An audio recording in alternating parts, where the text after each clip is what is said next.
and welcome to this holiday cookie recipe series. Today we're going to be making gingerbread cookies. Let's talk about all of our ingredients. 3 cups of flour, 3 1/2.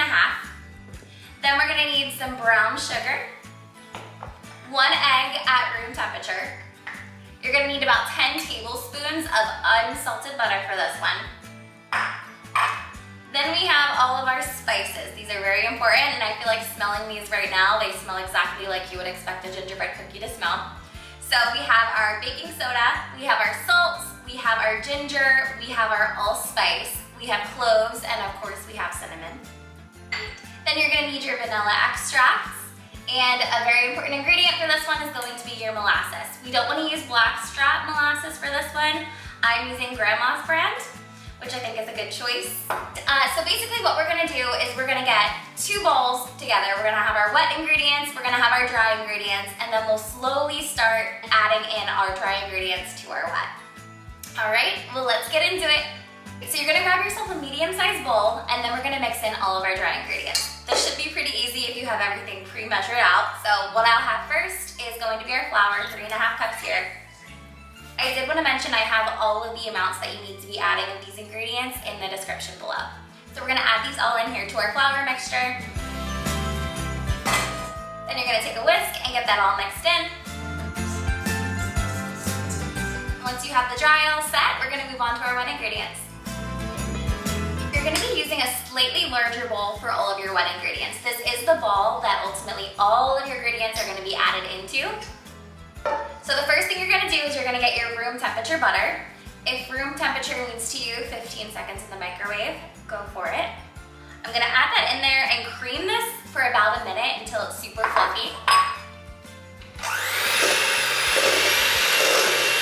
Okay. Once this is creamed, you're gonna add in your brown sugar and your molasses. So I'll just take my brown sugar, dump that in there. Then for molasses, we're gonna be doing 2/3. So grab your measuring cup. This is very thick, a mixture. So you may need to kind of scrape it out of this measuring cup when you get your final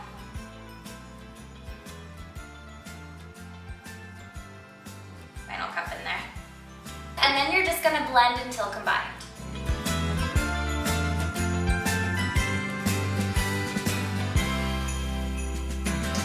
Once you have this combined, it's time to add your vanilla extract and your room temperature egg. So I'm gonna do 1 teaspoon of vanilla extract for this one.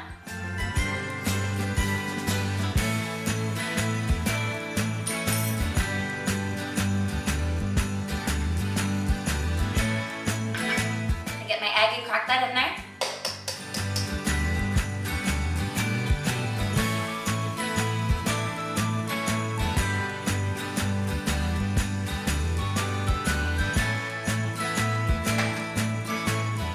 Once you have all those wet ingredients mixed in, we're gonna start adding our dry. So I'm gonna add this dry in about thirds. So I'll add 1/3 first. And we're mixing just until combined for this.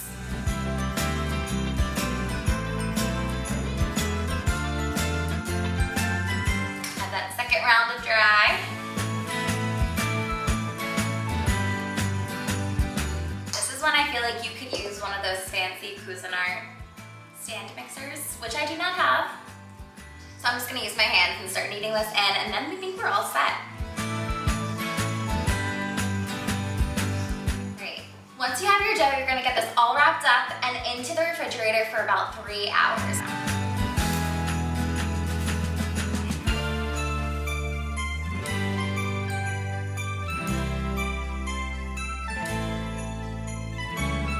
Great. After chilling for at least 3 hours, overnight, potentially, you're gonna get your dough out of the refrigerator. Right. And then what I'm gonna do is I'm just gonna split this into 4s because I have 4 different shapes that I want to use.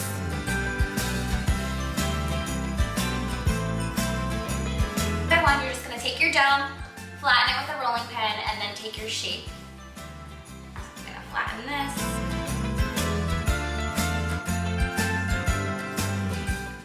And get your cookies.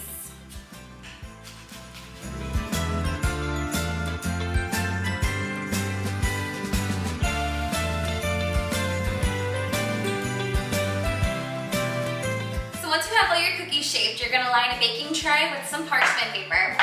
Get your cookies on the tray, and we're gonna cook these in the oven on 350 for about 10 to 12 minutes. So I'm just gonna get these all lined on.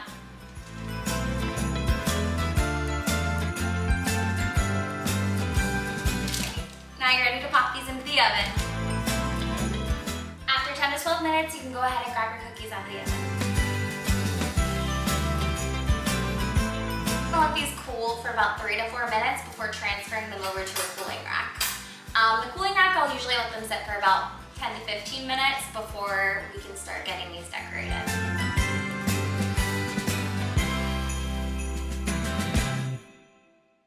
So now's the fun part. You can get your cookies decorated just as you like. I have 3 icing pouches. I have white, red, and green, so I'm gonna start getting these all decorated.